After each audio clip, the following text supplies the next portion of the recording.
Alrighty, welcome back everyone to our Red Dead Redemption 2 Every Horse series. This is the Palomino Morgan. This is the last of our Morgan horses. I am excited to be moving on to the Tennessee Walkers, but also kind of a little bit bummed to be moving on from this horse, but let's just get into it. So before I forget, I just want to go over the stats of the Morgans again. So the Morgan stats at base when you first purchase the horse is 2 health, 3 stamina, 3 speed, and 2 acceleration. Once when you achieve max bonding, it is 5 health, 6 stamina, 6 speed, and 4 acceleration. So as I mentioned in the previous video, I was actually super excited for this horse because this is a horse that when I played my first playthrough of the single player, this is a horse that I used for the majority of the playthrough. I don't really know why I did. I think it was because it was the first horse that I purchased and I just kind of stuck with it. But I absolutely love this horse. And so being able to ride it again in Red Dead Online, or I guess having a reason to ride it again in Red Dead Online, it's been pretty enjoyable for me over the past week as I've done that.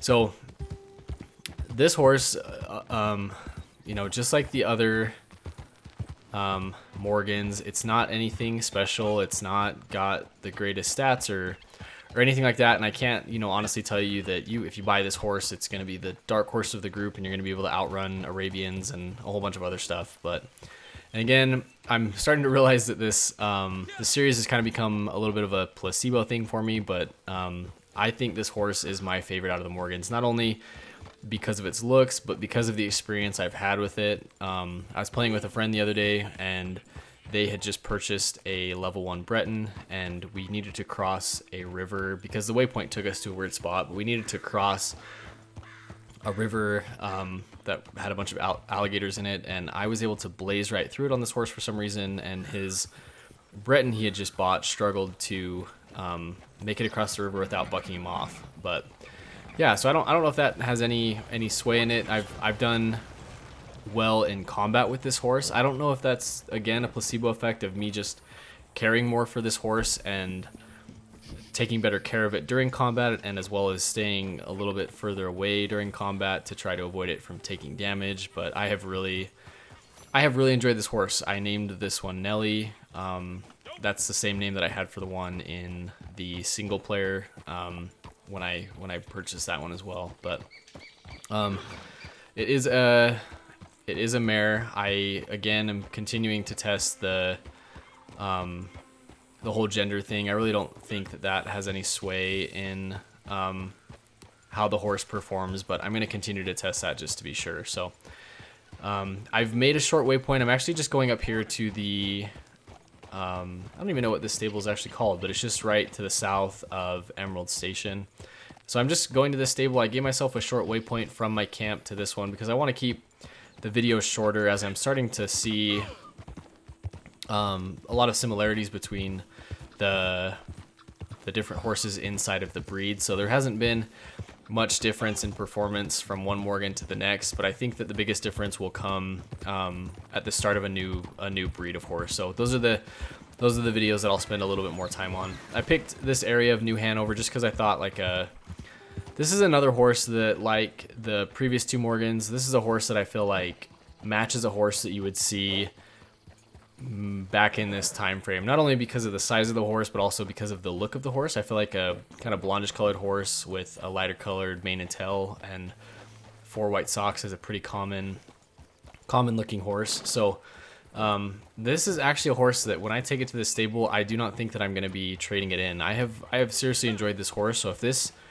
becomes, I'll see how the Tennessee Walkers go, but if this one becomes my kind of just riding horse that I keep in the stable, just a basic riding horse, then so be it. I have loved riding this horse. It's been a lot better than I thought it would, but I also kind of anticipated that it would be pretty great. So I'm excited to continue the series. I'm actually super excited to continue on with a different breed of horse.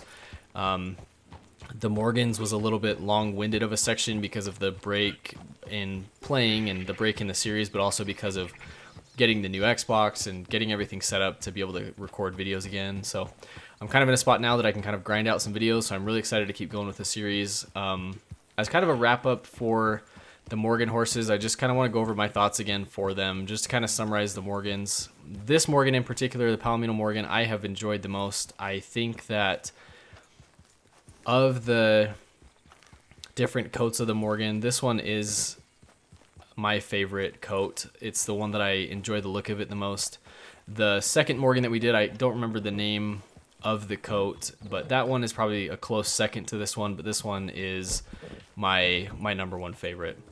The Morgans as a breed in general, they struggle with health. That is because at max bonding, they only are 5 health. Their stamina, again, I don't think that stamina is that big of an issue with the horses, because when you put on the Nacogdoches saddle, that doesn't totally matter. That's something that, as long as you do a good job of calming your horse while you ride it, you're gonna be able to outpace the stamina drain. The Morgans as a breed, they are a very skittish horse. I can see why people have labeled them as the worst horse breed in the game, because when it comes to predators, they are extremely skittish. They will buck you off at the drop of a hat and become pretty uncontrollable when being attacked by a predator, especially a pack of wolves. They get overwhelmed, and no matter how much calming you do, eventually it'll get in that thing where your horse kind of freezes and you can't do anything, and then it'll buck you off as soon as it comes to a stop. In combat, like I said, I think their only downfall is their amount of health that they have. But in combat, they're not terrible as far as losing their temper or running away. I think that they do a good job of keeping in control as you're in combat, but predators is their biggest weakness. But yeah, so I want to keep these videos a little bit shorter. I am kind of on pace for that. So this has been the Palomino Morgan.